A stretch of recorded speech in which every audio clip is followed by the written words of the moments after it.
ada yang bermasalah, video slide-nya silakan nyaut aja ya. Jadi hari ini kita akan bahas tentang tahapan serangan ya pada jaringan.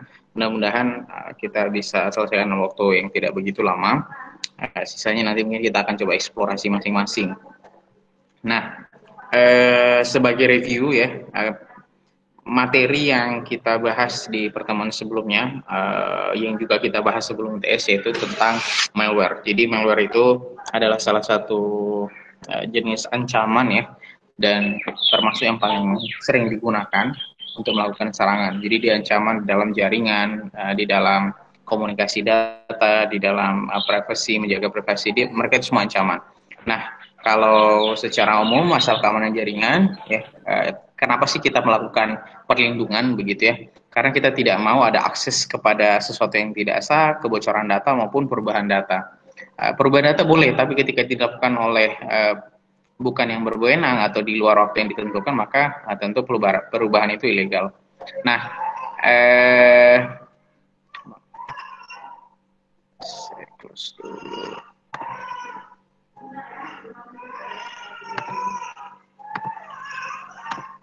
Oke, nah jika mekanisme dan policy dari suatu kebijakan pengamanan tidak dapat melindungi CIA dari suatu data, maka telah terjadi vulnerability. Sebenarnya ini ya mungkin kalau kita koreksi ya, vulnerability itu hal yang lain ya. Vulnerability adalah celah keamanan begitu ya, celah keamanan. Ada yang masih ingat CIA itu apa? Siapa ya? Yukda Faza. Yukda. Halo Yukda. Masih on? Pak, on Pak. Ya, CIA itu apa? CIA. CIA. Iya. CIA.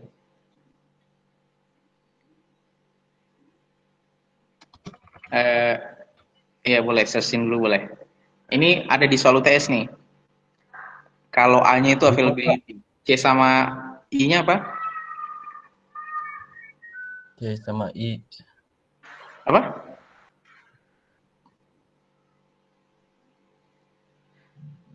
Integrity. Ya, integrity ya. C-nya?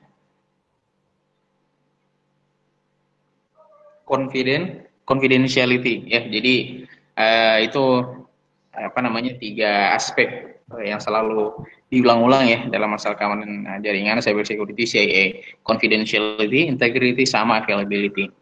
Dan kerentanannya itu yang disebut dengan vulnerability. Nah, ada banyak terminologi ya, sebagian mungkin sudah pernah kita dengar, misalkan zero day attack, threat and vulnerability yang dapat dieksploitasi sebelum diidentifikasi oleh developer. Jadi mekanisme yang benar ketika software itu diketahui bugnya, dan bugnya itu mengancam keamanan data ya, mengancam privasi seseorang, maka seharusnya bug itu dilaporkan dan difixkan atau diperbaiki oleh developer, si pembuat aplikasi tersebut. Nah, kadang-kadang hal itu tidak dilakukan ketika memang yang menemukan itu adalah dalam tanda kutip orangnya jahat. Sehingga apa yang dia lakukan ya, mereka akan melakukan eksploitasi ya, eksploitasi terhadap kelemahan tersebut, dan kadang-kadang mungkin dibuat toolsnya, dibuat softwarenya, dan itu diperjualbelikan. Nah, dia disebutnya dengan zero day attack karena impact-nya kadang-kadang sangat besar. Contohnya ya, yang baru ada beberapa hari kemarin ini, itu iPhone ya, iPhone kameranya itu bisa apa namanya, kameranya itu bisa dikontrol ya. Salah satu kelemahan di software iPhone ya, iOS itu ada permission. Saya rasa kalau saya tidak salah itu vulnerability-nya berkaitan dengan permission akses kamera itu, dan konsekuensinya kameranya si iPhone itu bisa diambil alih. Untungnya ya hal itu dilaporkan, dan si pembuatnya, si yang melaporkan itu, dia dapat uang ya sekitar 75.000 US dollar. Berapa tuh? Hampir 1 miliar ya, gara-gara dia menemukan itu. Ya, itu zero day attack. Ya, jadi kadang-kadang dieksploitasi, sampai dibuatkan toolsnya oleh orang lain dan diperjualbelikan. Kemudian vulnerability. Vulnerability itu adalah istilah ketika kita menyebutkan kelemahan. Jadi rumah ini punya kelemahan, berarti dia punya vulnerability, kerentanan lah, ya, kerentanan yang mungkin bisa jadi dimanfaatkan oleh orang lain. Nah, misalkan satu server dicek servernya, ternyata servernya ini adalah versi sekian, versi lama, dan kita cari di internet, ternyata versi lama ini pernah ditemukan kelemahannya, vulnerability-nya oleh orang lain, bahwa dia bisa dimasukkan itu hanya menggunakan beberapa baris komen, ya. Itu vulnerability. Jadi istilah vulnerability adalah titik lemah atau loophole pada suatu sistem atau jaringan, bisa dimanfaatkan hacker. Kemudian daisy chaining, urutan beberapa serangan untuk mendapatkan akses ke suatu jaringan atau sistem. Jadi kadang-kadang ketika kita melakukan serangan itu tidak bisa dilakukan sekaligus, tapi ada tahapan-tahapannya, ya, ada fasenya untuk sampai ke sana. Itu disebut dengan daisy chaining. Exploit, kalau exploit itu berarti branch of, ya, jadi kalau sudah bicara yang exploit berarti tools, ya, atau mungkin jadi software yang dia sudah di pack, ya, kurang lebih begitu, dan bisa.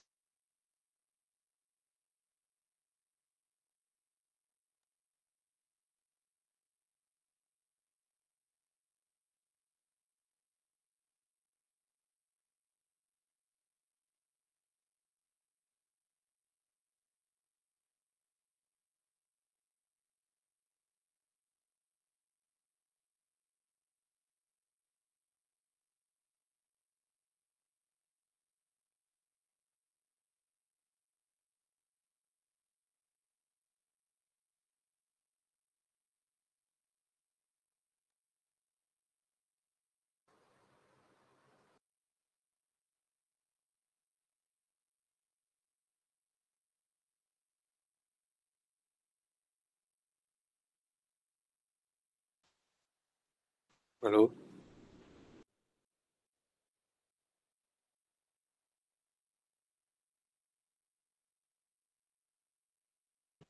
nggak ada suaranya.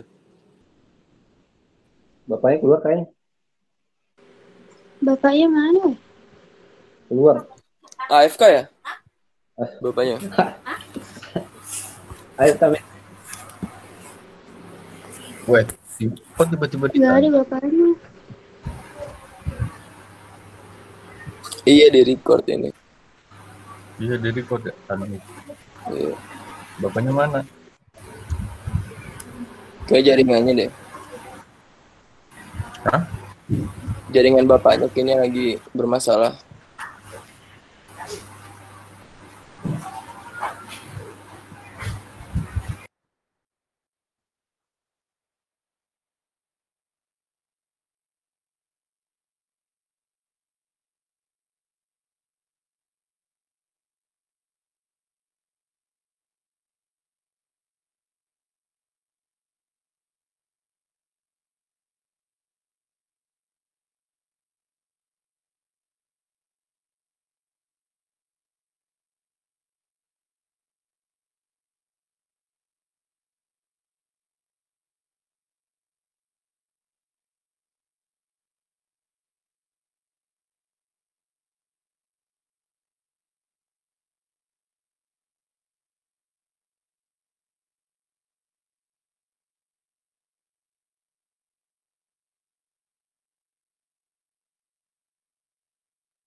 Putusnya udah berapa lama ya? Maaf, saya nggak memperhatikan tadi.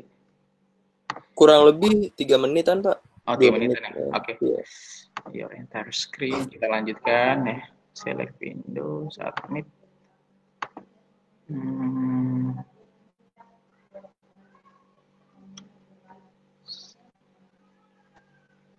Screen aja.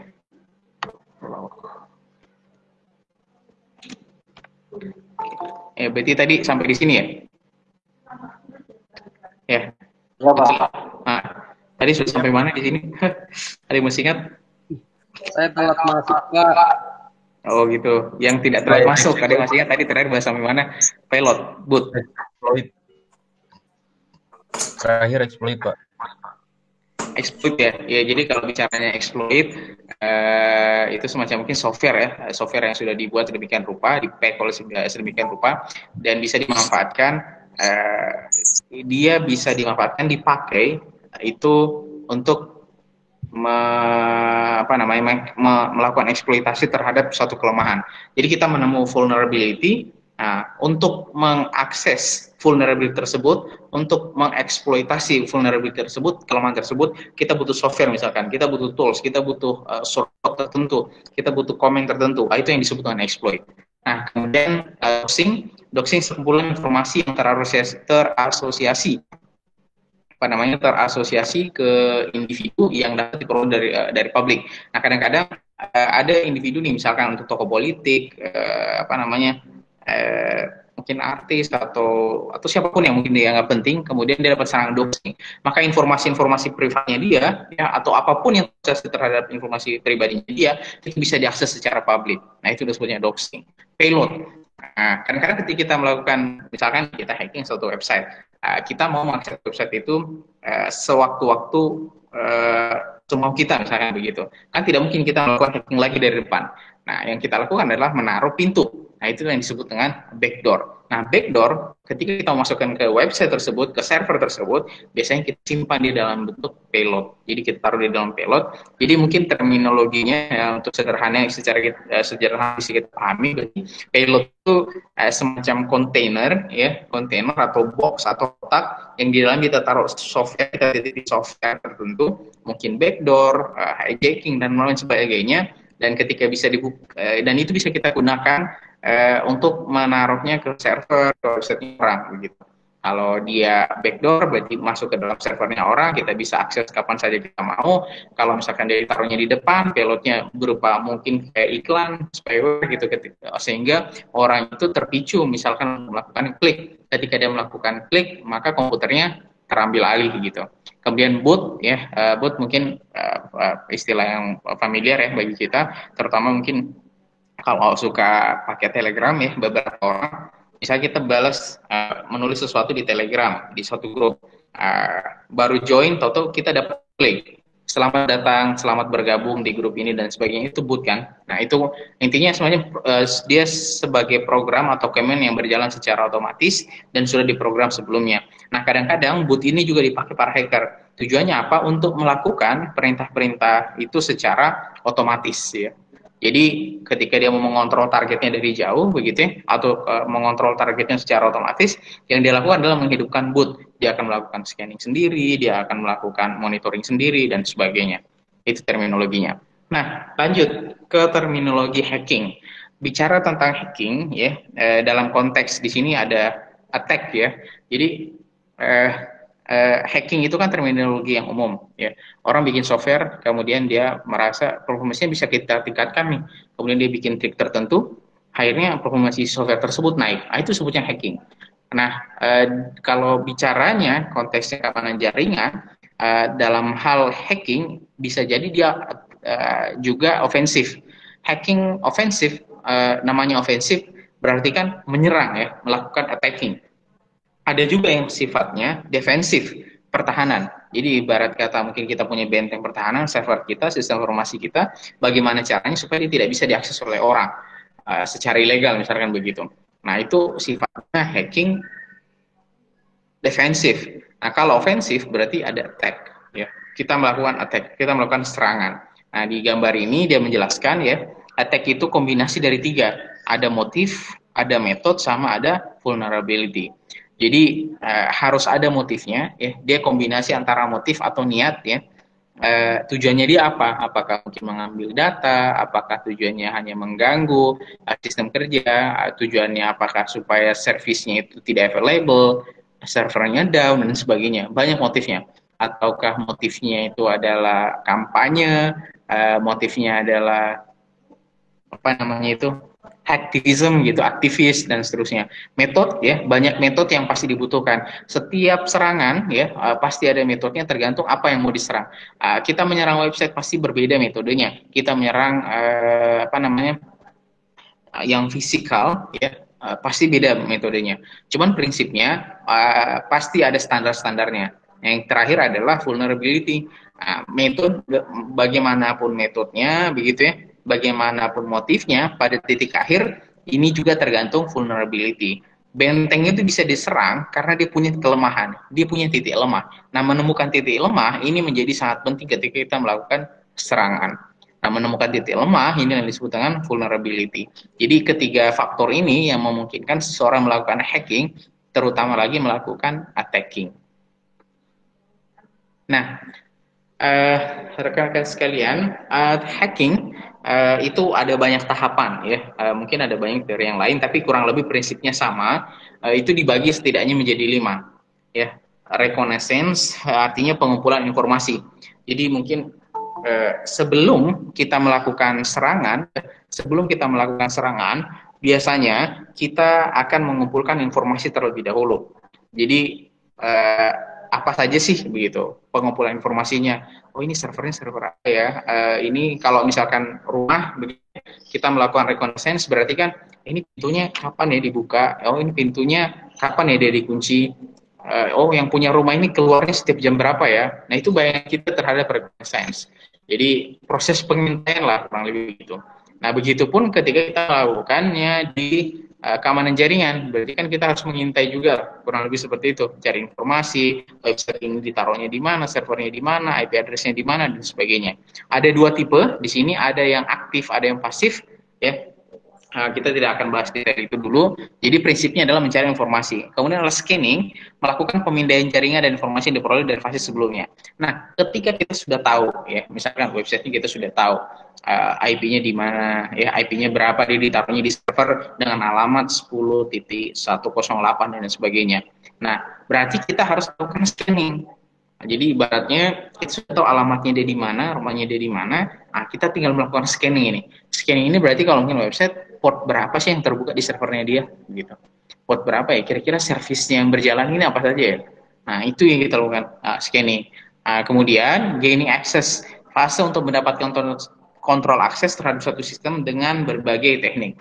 Nah, biasanya ketika kita melakukan scanning, ya, kita akan mendapatkan informasi real. Contohnya, misalkan dia menggunakan server ini, ya, misalkan kita gunakan tools tertentu, dan kita diarahkan kalau dia menggunakan server ini dan versi ini, maka vulnerability-nya adalah ABCD. ABCD ini, vulnerability ABCD ini itu bisa kita exploit atau kita bisa masuk ke dalamnya itu menggunakan teknik A, B, C, D, dan sebagainya. Nah, ketika kita sudah mengimplementasikan teknik itu untuk masuk ke dalam sistemnya, itu yang disebut dengan gaining access. Itu yang disebut dengan gaining access. Berarti sebenarnya pekerjaan apa yang paling penting dalam hacking ya? Mungkin pekerjaan yang paling penting adalah 1-2 ini ya, reconnaissance sama scanning. Ini mungkin yang ada beberapa pendapat, ada yang mengatakan bahwa sepertiga kegiatan hacking itu adalah ini, reconnaissance sama scanning. Bahkan ada yang mengatakan setengah pekerjaan dari hacking itu adalah melakukan scanning dan reconnaissance. Artinya kita tahu betul apa yang ada di dalam sistem tersebut. Kita tahu betul bagaimana sistem itu bekerja, informasi sedalam-dalamnya tentang software, tentang sistem tersebut itu kita tahu dari awal. Karena itu yang akan memudahkan kita, membantu kita untuk bagaimana metode apa yang kita pilih untuk masuk ke dalam sistem. Ketika kita sudah tahu metodenya apa, kelemahannya apa, kemudian kita pilih metodenya apa, baru kita gaining access. Nah, kita sudah masuk ke dalam. Nah, masuk lagi ke fase yang keempat, maintaining access sama escalation of privilege. Nah, apa yang dimaksud dengan maintaining access? Contohnya nih, kita melakukan hacking ya. Saya melakukan hacking ke sebuah bank, begitu. Ketika koneksi saya selesai, masa saya harus melakukan hacking lagi dari awal tahapan-tahapan itu? Tidak mungkin. Yang harus saya lakukan adalah memasang pintu, backdoor. Kapan saja saya bisa masuk ke dalam, tanpa harus melalui proses yang sudah saya lewati dari depan, begitu. Nah, itulah yang disebut dengan maintaining access. Jadi kapan saya bisa masuk, gitu. Saya bikin pintu sendiri nih, saya bikin akses sendiri. Nah, kadang-kadang di luar maintaining access, kita juga melakukan escalation of privilege. Apa itu eskalasi privilege? Privilege itu kan, misal ya, tingkatan user di Linux itu kan ada user biasa, ada root. Ya, tingkatan tertinggi adalah root. Nah, ketika kita mau melakukan kontrol yang optimum, semuanya bisa kita lakukan, berarti akun kita itu akun root. Tapi kalau misalnya yang baru kita hack itu adalah akun yang biasa, level user yang biasa, yang harus kita lakukan adalah harus naik level kita, ya, harus kita eskalasi level kita. Nah, melakukan itulah yang disebut dengan escalation of privilege. Jadi menggunakan backdoor, rootkit, atau trojan untuk mempertahankan hak akses dari suatu sistem yang telah dimiliki. Kemudian tahapan yang kelima adalah covering the tracks, aktivitas yang dilakukan untuk menyembunyikan aktivitas jahat yang telah dilakukan. Ini kuncinya nih, ya ada banyak misalkan kenapa ya kok bisa ada hacker tuh ditangkap gitu, ketahuan dia, karena dia meninggalkan jejak gitu. Nah, tahap ini yang paling penting nih, kalau misalkan kita mau aman begitu, ya kita harus meninggalkan jejak, jangan sampai melakukan monitoring, ya, melakukan scanning di jalan mereka, kok ini ada sesuatu yang aneh gitu, ini dari siapa ini? Nah, ternyata dicek-cek, oh iya ternyata ada gangguan di sistem kita dan berasal dari ini dan seterusnya. Nah, cara dia masuk adalah A, B, C, D. Nah, berarti kan kita gagal menyembunyikan jejak kita. Makanya tahapan yang paling penting adalah covering the track. Ya, jadi kita mampu untuk menghilangkan jejak-jejak kita. Oke. Nah, maaf Pak, siap. itu teman-teman saya katanya pada nggak bisa join Pak, masih asking to join terus, katanya mau minta di ACC. Apa? Teman saya ada yang belum bisa join Pak, jadi katanya masih asking to join terus. Udah belum? Udah? Sebentar, kayaknya belum deh Pak. Coba join lagi. Nah, dia minta permission ya? Iya.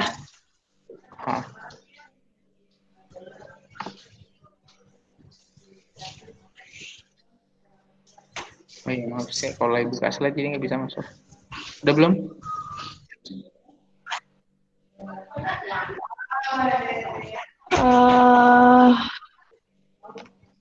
Kurang tahu. Oh, udah Pak. Udah ya? Oke, lanjut ya. Kalau belum dikasih tahu lagi. Ya. Nah, jadi ini 5 fase hacking. Nah, kurang lebih mind map-nya begini ya. Hacking konsep sama fundamental. Pertama, kalau bicaranya scanning, extract information, ya, melakukan pre-attack. Jadi sebelum melakukan attack, pre-attack-nya begitu, persiapannya. Dan melakukan port scanning. Kemudian reconnaissance, ada aktif, ada yang pasif. Hacking atau hacker, ya, hacking konsep di sini ada hacker. Hacker itu ada banyak nih. Ada yang state sponsored hacker, jadi dia hacker tapi dibiayai oleh negara, ya. Biasanya mungkin China, Amerika, begitu ya. Script kiddies, ya. Script kiddies ini dia pakai scriptnya orang, tinggal jalan, running begitu. Ada istilah grey hat, black hat, sama white hat, suicide hacker, kemudian cyber teroris sama hacktivism. Terus bicaranya gaining access, menaikkan akses, ada yang levelnya network, jaringan, ada yang sifatnya OS, ya. Kayak tadi saya jelaskan masalah user biasa naik ke root, ya, itu operating system level, kemudian application level.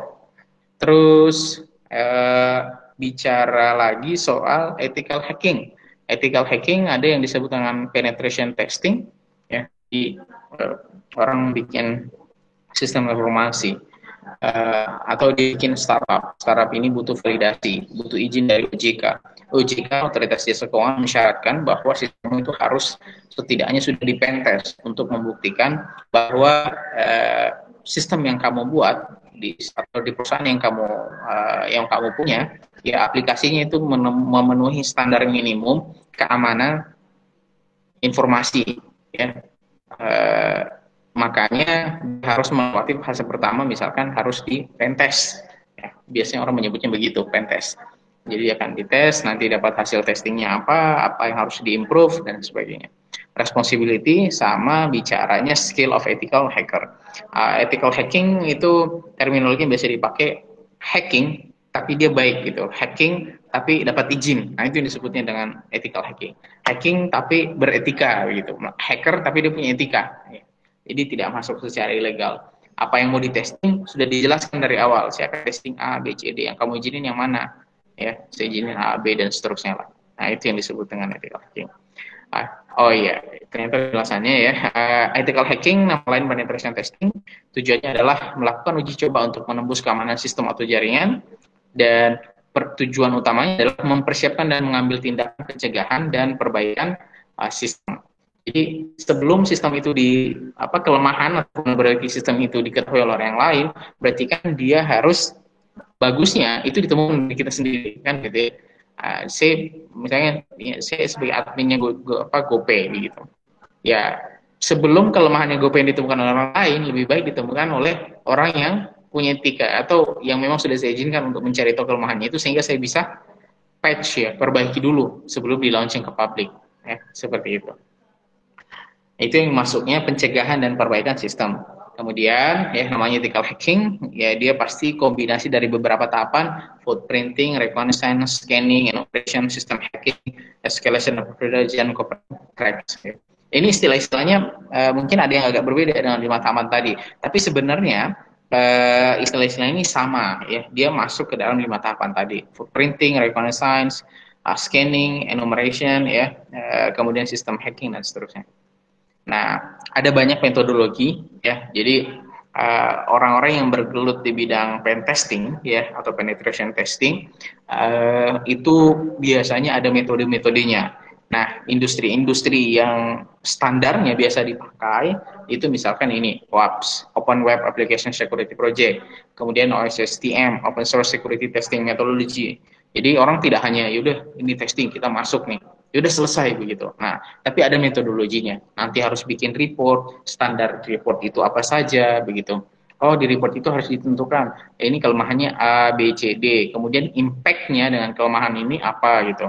Ini impact-nya fatal ini, karena dia bisa risikonya ini fatal karena dia bisa membuka username password-nya orang atau credential-nya seseorang. Oh, ini impact-nya hanya sedikit gitu dan sebagainya. Itu harus dicantumkan. Kemudian, nah proses-proses demikian itu akan mengacu kepada standarisasi, ya mengacu standarisasi. Nah ini banyak standarnya. ISI Council. Jadi kalau ada yang pernah dengar istilah CEH, itu termasuk salah satu sertifikasi ya yang banyak dipakai bagi orang-orang yang bergelut di bidang security. Ya meskipun sebenarnya di orang security itu kadang-kadang ada 2 mazhab lah kurang begitu. Ada yang pro dengan sertifikasi, ada yang tidak pro dengan sertifikasi. Cuman realitanya, misalkan ya, bagi yang mau ngambil proyek-proyek, kadang-kadang sertifikasi yang dibutuhkan. Kamu sudah ada belum sertifikasi ethical hackernya? Nah, biasanya ISI Council nih, yang mengeluarkan sertifikasi. Sertifikasi juga banyak macamnya, begitu. Ada C, ada CompTIA, ya. CompTIA itu beda. Kalau ISI Council itu yang mengeluarkan C, kalau CompTIA ada Security Plus, Pentest Plus, dan sebagainya lah. Di kampus kan ada juga tuh, di kampus Palo Alto ya, cyber physical security ya. Nah, itu ada trainingnya juga. Nah, ini kalau bicara mind map-nya pentest ya, ada overview, scoping of an attack. Jadi apa saja nih yang mau kita tes gitu. Nah, itu masuknya scoping. Finding weaknesses, mencari tahu kelemahannya apa. Kemudian detecting vulnerabilities, apa nih kelemahannya begitu. Ya. Kemudian security measures, impact-nya nanti dari mana nih? Kalau misalkan vulnerability ini di-exploit, resikonya kemana ini? Nah, itu masuk security measures. Terus reporting pelaporan gitu. Nah, misalkan tadi nih, ini punya saya udah pentest nih, ini bisa dimasukkan sih. Ini kita bisa masukin ke dalam sistem, mengambil password dan sebagainya. Nah, itu harus dicatat semuanya di dalam report, ya, harus dimasukkan ke dalam report. Kemudian tadi sudah dibahas ya, dari metodologi, fasenya pentesting, ada pre-attack, kemudian attack fase sama post-attack. Jadi post-attack berarti setelah melakukan attack-nya, apa saja yang harus dilakukan. Kemudian tipenya ada white box, black box, ada gray box ya. Kalau black box, menurut saya tidak betul kayak kalau white box itu sudah ditentukan apa yang bisa diakses. Kalau black box tidak dikasih tahu, pokoknya silahkan masuk secara random gitu. Kalau gray box, sebagian kita dikasih tahu gitu, alamatnya ini, ya, sistemnya ini dan sebagainya. Tapi yang bagian ini silahkan cari sendiri ya, gray. Jadi sebagian dikasih tahu, sebagian tidak. Kemudian ada istilah red team gitu.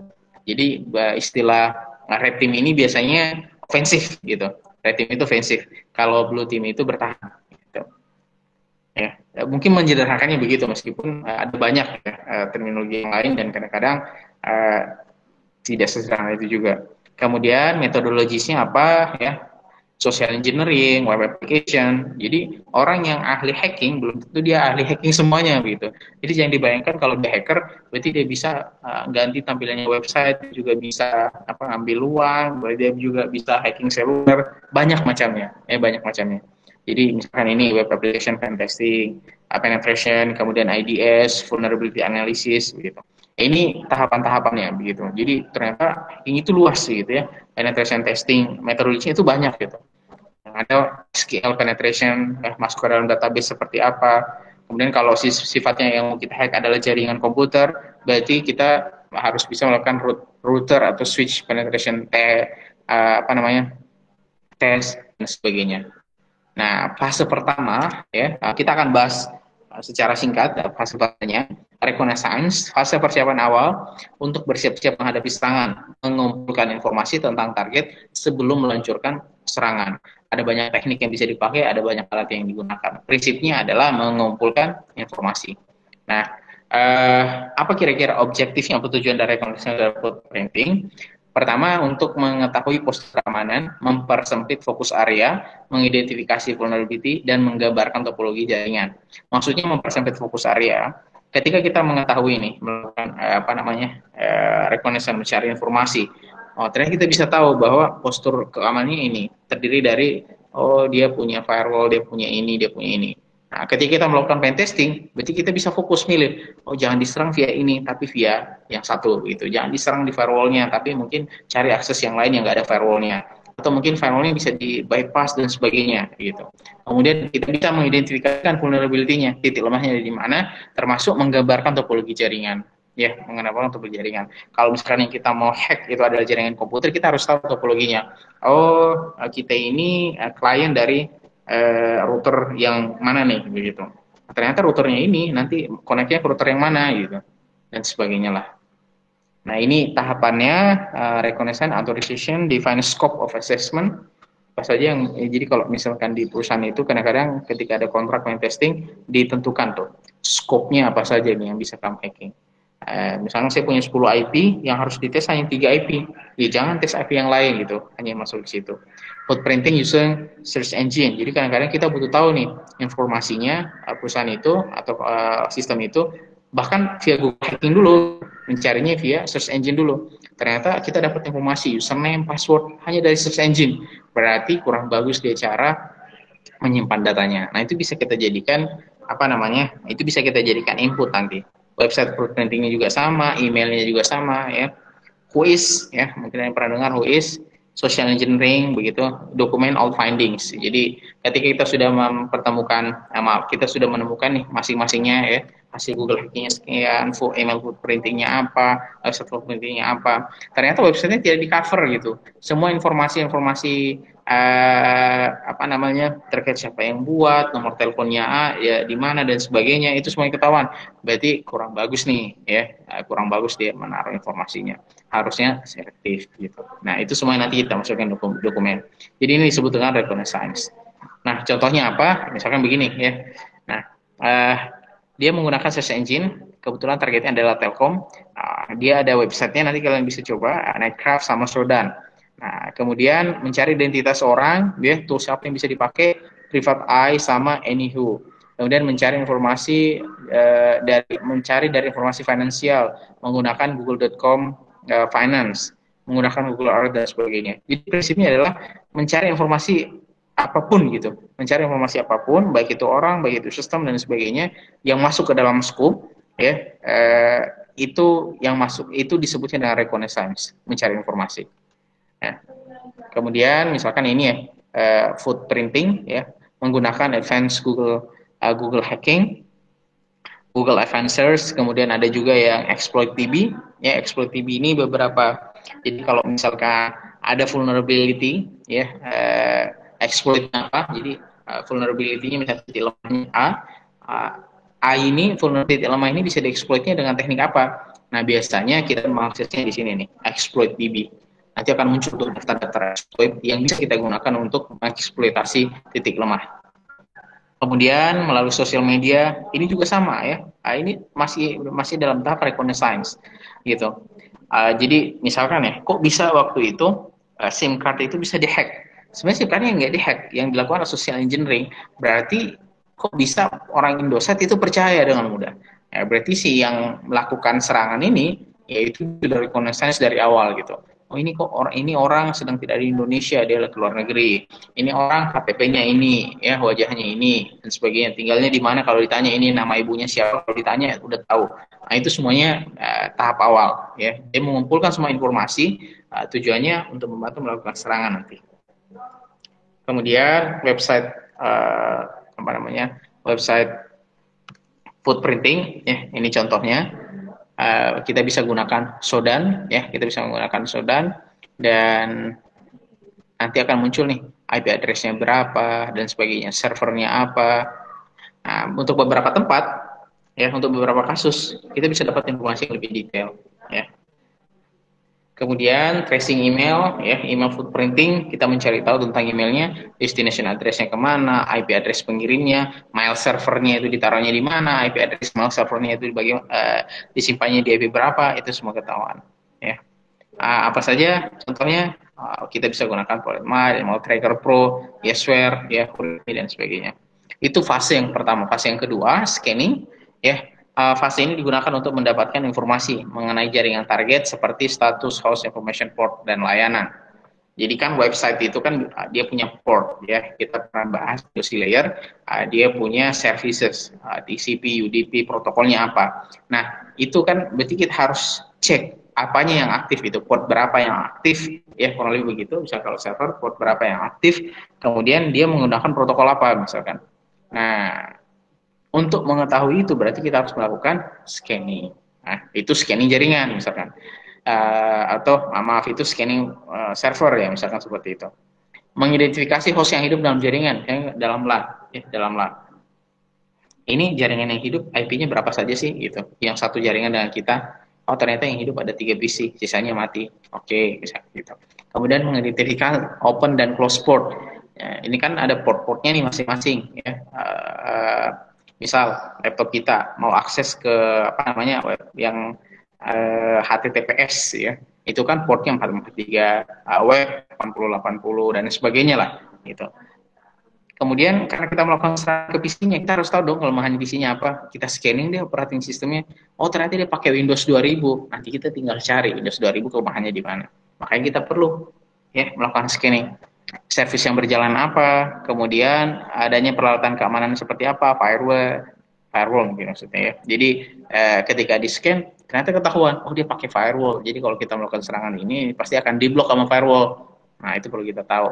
Nah sembari dengan ini kita bisa mengidentifikasikan struktur jaringannya.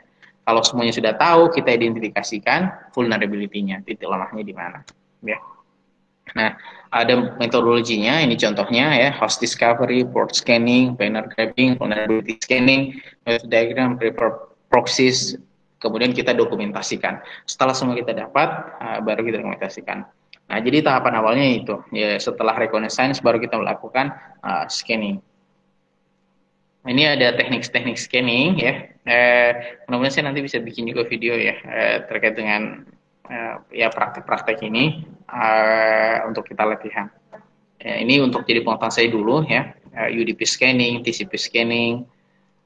Jadi protokolnya nih ketika portnya kita sudah buka, kita sudah scan, ternyata ada port UDP, ada port TCP. Nah, nanti kita bisa lebih dalam lagi tuh apa yang bisa kita eksplorasi di sana. Kemudian enumeration, setelah mendapatkan informasi mengenai organisasi website dan jaringan target, dibutuhkan informasi yang lebih detail seperti informasi jaringan, nama mesinnya apa, routing path-nya apa, SNMP, mail ya, kemudian DNS-nya dan lain sebagainya. Tujuannya adalah mendapatkan informasi yang sensitif untuk mendapatkan akses ke target yang dituju. Jadi sebelum sampai ke target yang dituju, kita manfaatkan tuh hasil scanning kita, hasil hasil scanning, hasil reconnaissance di awal, mengumpulkan informasi yang kira-kira mungkin bisa mengantarkan kita ke mendapatkan akses lah ke target. Ya. Kemudian teknik enumerasinya bisa jadi menggunakan email ID, bisa menggunakan default password. Ya misalkan nih, saya masuk, ini ada nih loginnya muncul ya, pop up loginnya, login.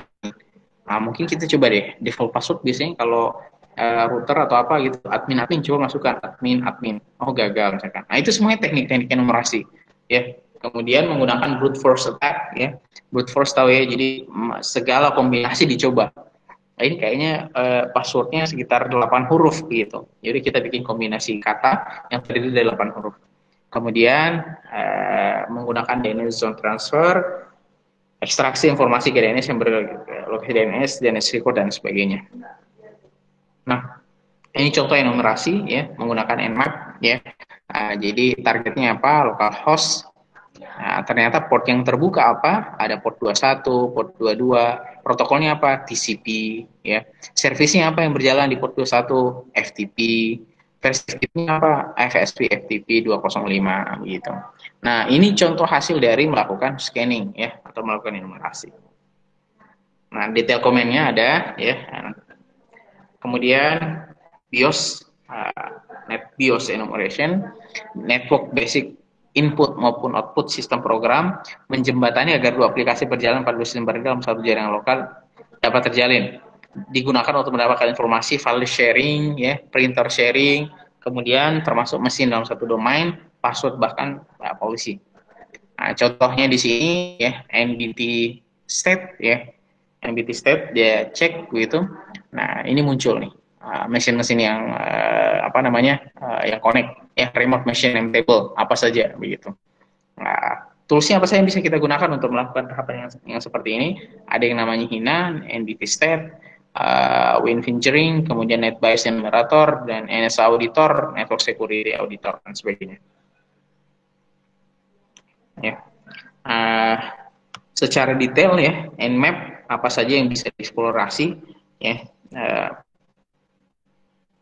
Misalkan NetBIOS enumeration, kira-kira pengamanannya bagaimana begitu supaya ini tidak bisa dilakukan. Misalkan kita dalam perspektif bukan yang menyerang, tapi perspektif yang mau diserang. Nah, supaya kita terhindar dari enumeration NetBIOS, berarti yang harus kita lakukan apa? Disable SMB aplikasi kita, disable NetBIOS kita, kemudian kalau bisa pasang firewall begitu ya. Network firewall, kemudian pasang juga soft firewalls gitu. Software firewalls-nya kita taruh di Windows kita, termasuk disable sharing. Kemudian untuk aman kita dari SMTP enumeration gitu. Misalkan ada attacker, dia pada tahap enumeration, melakukan proses, dia sedang melakukan proses enumeration ke SMTP misalkan gitu. Maka yang kita lakukan nih sebagai yang punya sistem adalah ya, sebelum itu dilakukan, itu harus cegah remove sensitive information, formal response, disable open relay, dan sebagainya. Itu contoh-contohnya. Ya. Nah, ini contoh-contoh yang lain, countermeasure, kemudian LDAP, enumeration, begitu, configure different username and email address, configure authentication, ini sampai tidak punya authentication. Kemudian configure essential encryption. Jadi kalau misalkan belum aktif SSL-nya, ya, belum secure koneksinya, maka penting untuk melakukan pengamanan gitu dengan menerapkan secure connection.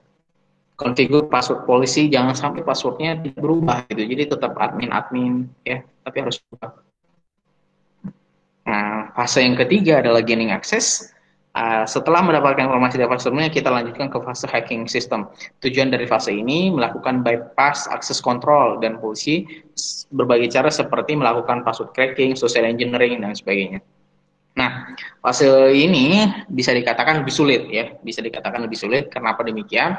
Karena kita akan melakukan banyak cara. Jadi vulnerability kita sudah dapat gitu. Nah, metodenya bagaimana nih untuk mengeksploitasi sehingga kita bisa melakukan gaining access gitu. Nah, ini makanya dia lebih sulit. Ya, ada banyak standar ya metodologi. Kalau yang dari si konsil dia bagi menjadi 5 nih. Ada yang namanya cracking password, escalating privilege, executing application, hiding file, sama covering threat. Jadi, maaf, ini metodologi hacking ya. Tadi kan 5 ya, hiding file, covering threat.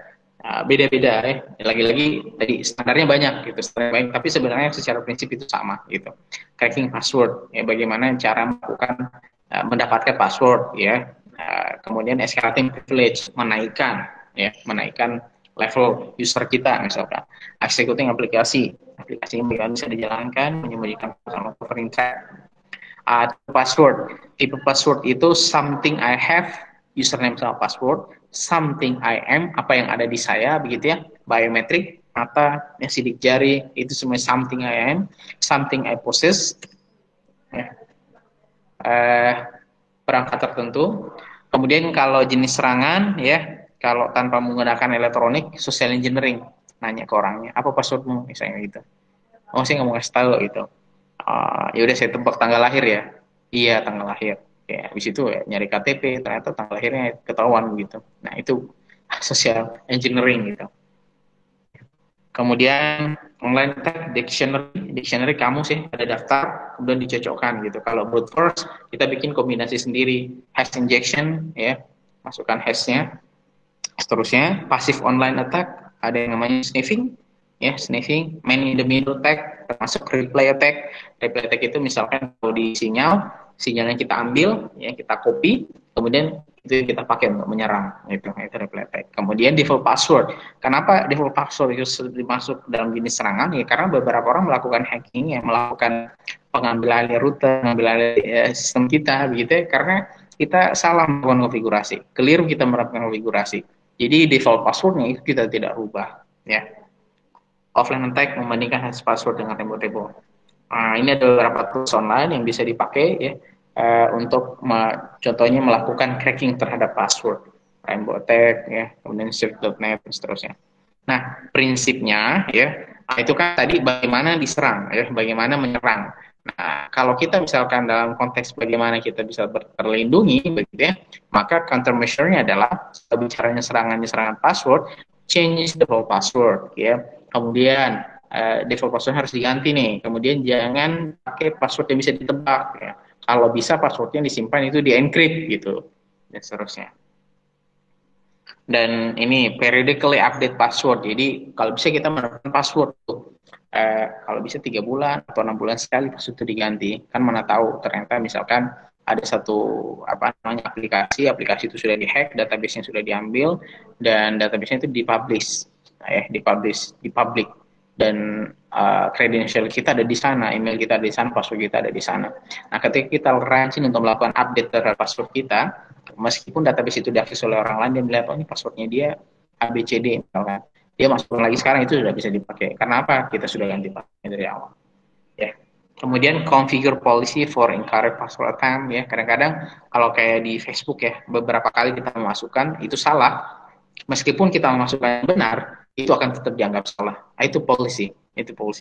Jadi jangan sampai ini yang masuk ini sebenarnya orang yang menebak-nebak begitu. Jangan sampai yang masuk ini orang yang menebak-nebak. Ya. Nah, fase yang kelima, escalating privilege.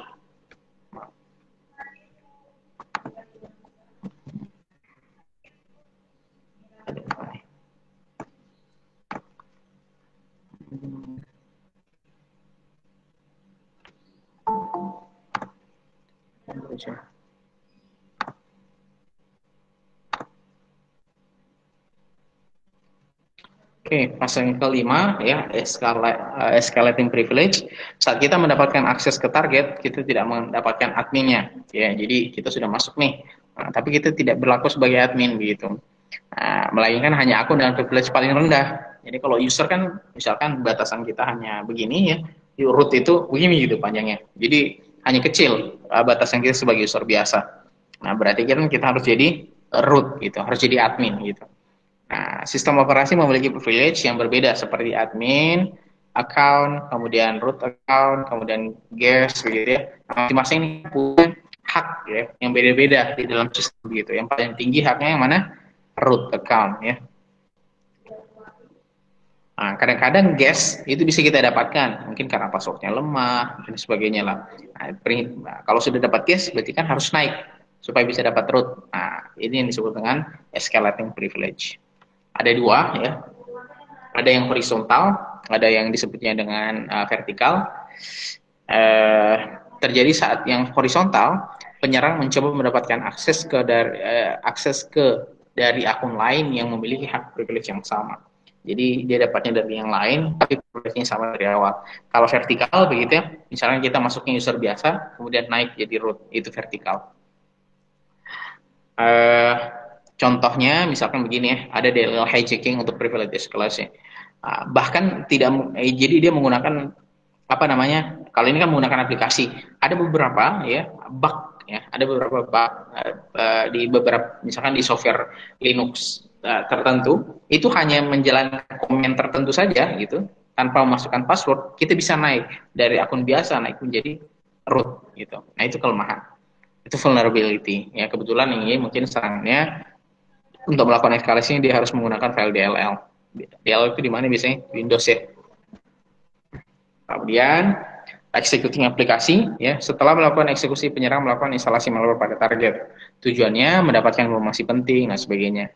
Jadi ibarat kata misalkan di Android kita mau hack ini Android. Mungkin pernah dengar gitu, ini nggak bisa nih diinstal karena harus di root, ya kan? Androidnya harus di root. Kenapa sih seperti itu? Karena dengan aplikasi itu, nah kalau misalkan kita masuk naruh aplikasi sebagai root, maka dia bisa melakukan hal apa saja. Ya, karena privilege-nya dia paling luas gitu. Makanya kadang-kadang malware itu dia tidak bisa bekerja karena ya dia tidak mengambil alih root gitu. Nah, pertanyaannya bagaimana cara mengambil alih root kan begitu. Nah, ketika dia masuk dan sudah mendapatkan root, maka dia bisa melakukan apa saja. Ya, mendapatkan informasi penting, membuat backdoor, ya, instalasi cracker untuk membuka akses file tertentu, keylogger tahu ya. Jadi apa yang kita ketik itu terrecord. Nah, terus apa saja yang dipakai, misalkan ini remote exec ya, PDK deploy sama spyware. Ya. Jadi prinsipnya ya, kalau bicara escalating privilege, bagaimana kita bisa mendapatkan hak yang lebih besar gitu di suatu sistem atau di suatu jaringan atau di suatu aplikasi. Kemudian ya, fase yang terakhir, covering the track. Fase ini harus menghilangkan bukti-buktinya. Ya, ada istilah digital forensik supaya kita tidak mudah ketahuan, gitu ya. Berarti kan kita harus hilangkan jejak kita. Ya, jadi kalau nanti ada digital forensik, tahu gitu. Nah, apa yang dilakukan? Penyerang menghilangkan seluruh event log, error message dan bukti lainnya agar proses penyerangannya tidak mudah diketahui oleh orang lain. Sebenarnya apa yang kita lakukan kan pasti tercatat sebenarnya di event log gitu. Nah, kalau kita mengerti ya, seorang hacker yang baik ya, maaf dan tanda kutip, hacker yang paham bahwa tahap yang kelima ini penting ya, maka dia akan menghilangkan semua jejak-jejaknya. Melakukan disable auditing, clearing log ya. Kemudian kalau clearing ya di delete mungkin lognya, kalau manipulation log ya lognya dirubah gitu, dimanipulasi. Kemudian yang paling baik adalah ya ini ya, disable auditing, mencegah adanya log event penting dan important agar tidak terdeteksi. Nah ini komen-komennya gitu. Jadi kalau komen ini kita execute maka lognya akan hilang. Nah ini contohnya menghilangkan lognya di bukan menghilangkan lognya, tapi di disable auditing, disable dia punya log sehingga tidak akan terjadi ya begini. Ini listnya, ngambil kategorinya. Nah ini di Windows ya, ini terus di Windows. Kemudian penghapusan log menggunakan command line, jadi hanya menggunakan beberapa komen tertentu maka lognya akan terhapus. Kalau di Windows lognya ada di mana? Adanya di sini. System and Security, Administrative Tool, Event Viewer, sama Windows Log. Kalau di Linux tinggal buka di file log. Jadi ini log ya, yang ada di mana namanya? Di Windows. Nah, kita tinggal clear. Kalau misalnya kita ada jejak nih, misalnya kita sudah melakukan hacking ke Windows, misalkan targetnya Windows, kita sudah masuk di dalam, banyak hal yang kita lakukan. Nah, apa-apa yang kita lakukan, masuknya dari jam 7 pagi, misalnya begitu ya, kita keluar dari jam 10. Jadi dari jam 10 sampai jam 7 ya, jangan harus dihapus, gitu. Kita clear lognya. Kalau di Linux, ya letaknya di folder log. Nah, apa saja yang dilakukan ya untuk melakukan governance tracks, clear cookies, clear cache, disable auditing, clear temporary file, ya. Ya tujuannya apa? Ya menghilangkan barang bukti, di delete aja semuanya, dihapus gitu. Apa saja tools yang bisa kita pakai? Ya, CC Cleaner, Audit Poll, Clear Logs dan sebagainya. Modify log juga bisa, cuma cenderung tidak favorit digunakan ya. Paling simpel kan adalah menghapus, ya. Tinggal kita hapus lognya. Nah, terus ketika nih kita butuh interaksi dengan server, ya, kita butuh interaksi dengan server. Nah, jangan sampai interaksi kita itu terdeteksi karena kok ada request terus gitu. Nah, yang harus kita lakukan, misalkan saya attacker, kemudian ada server. Kalau saya terlalu sering request gitu dan requestnya agak aneh misalkan, bisa kan terdeteksi, oh ini kayaknya aneh ini, paket dari host ini apa namanya, request dari ini agak aneh gitu. Nanti kan bisa memicu orang jadi penasaran ada apa gitu. Nah, berarti ketika kita berinteraksi dengan server, kalau bisa model interaksinya adalah kita mendengar, biarkan server yang bekerja. Nah, itu yang disebut dengan ya reversal. Jadi kita hanya, misalkan laptop saya hanya sebagai listener, sebagai pendengar, nanti semua paket-paketnya, hasil komen-komennya itu dieksekusinya dari server. Jadi datanya itu akan dikirim ke laptop kita tanpa kita melakukan apa-apa. Begitu. Kok bisa server melakukan itu? Sebelumnya kita taruh dulu kita taruh exploit kita di sana gitu. Di server kita taruh, komen kita taruh di sana. Nanti dia akan berjalan. Ketika dia berjalan, kita di sisi server, sisi laptop kita misalkan sebagai ini penyerang di rumah gitu, itu tanpa melakukan aktivitas apa ke sana, cukup membuka. Jadi listener, dia membuka listener begitu ya. Listener kita akan dengarkan apa instruksi-instruksinya seperti itu. Ya. Kemudian replacing, moving, log files dan seterusnya. Ya. Client server implemented in a single program carries common shell over HTTP. Komennya itu dikirim melalui HTTP, berarti tidak secure ya. Kemudian attacker uses client to access server from off-site ya, jadi di luar site-nya. Software appears to be serving the web but is really polling client for commands to be executed on server.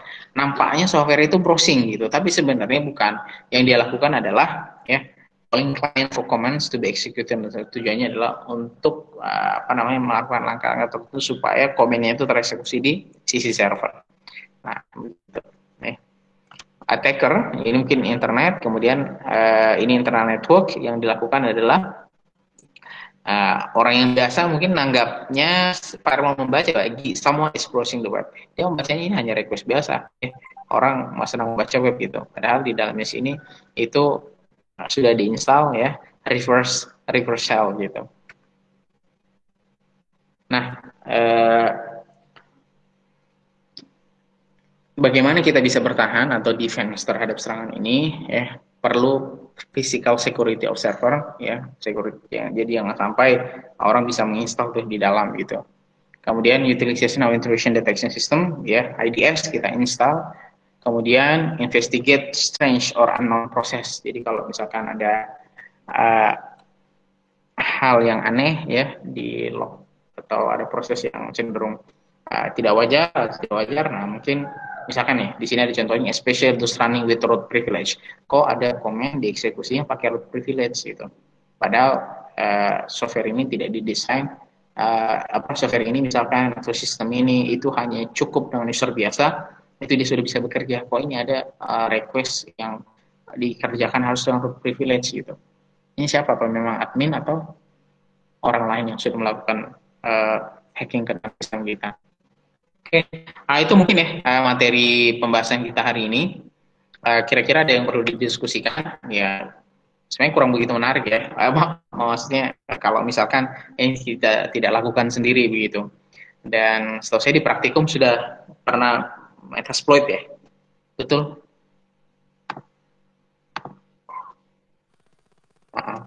Sudah belajar apa aja di praktikum? Kalau di praktikum cracking doang. Cracking, ya. Metasploit? Hacking enggak. Pakai Linux gitu sih, Pak. Banyak. Ya. Oh banyak. Sampai lakukan exploit. Ya, exploitnya apa aja tuh?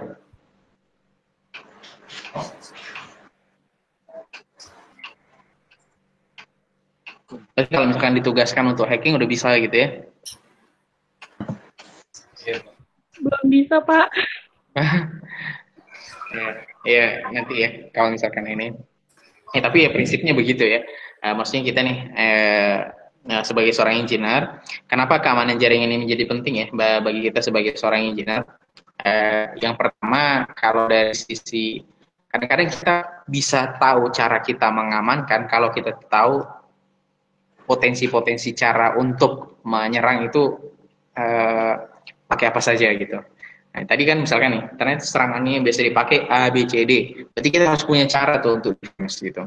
mungkin nanti teman-teman ada yang bekerja ya jadi IT security, ada yang bekerjanya mungkin jadi network admin gitu. Dulu orang mungkin hanya belajar cara config gitu, tapi makin kesini ternyata dia tidak hanya diajari bagaimana cara config, tapi bagaimana cara mengamankan juga belajar. Beberapa waktu lalu sampai ikut training Cisco masalah jaringan, buat training for trainer itu. Pihak Cisco-nya itu menyampaikan gitu bahwa kita pun sekarang membuka jalur khusus untuk cyber trop gitu, maksudnya belajar tentang cyber security gitu, karena admin itu nggak cukup dia bisa config, bisa menjalankan fungsi, tapi sekarang ya dia harus mengerti setidaknya prinsip-prinsip dasar dalam mengamankan jaringan itu apa. Jadi ketika misalkan dia minta untuk mengkonfig dari awal, dia harus tahu ini level standar minimum ya keamanan yang harus saya perhatikan pada saat config. Ganti password misalkan, ganti password ganti password defaultnya, jangan sampai password defaultnya nggak diganti-ganti gitu. Nah itu kan bertolak belakang dengan policy atau kebijakan dalam mengamankan. Sepertinya udah lebih 1 jam ya, mohon maaf lebih 1 jam, tapi itu mungkin ya materi yang kita bisa share. Mudah-mudahan ada waktu ya kita bisa eksplorasi nanti. Jadi kan definitely SKS ya, jadi mau tidak mau kita usahakan ada sesi yang lain di luar perkuliahan ini untuk kita eksplorasi konten perkuliahan. Oke. Terakhir mungkin saya absensi ya. Iya Pak. Nggak ada yang mau didiskusikan? Cukup ya? Cukup. Aman. Ya aman. Stop presenting dulu. Stop recording.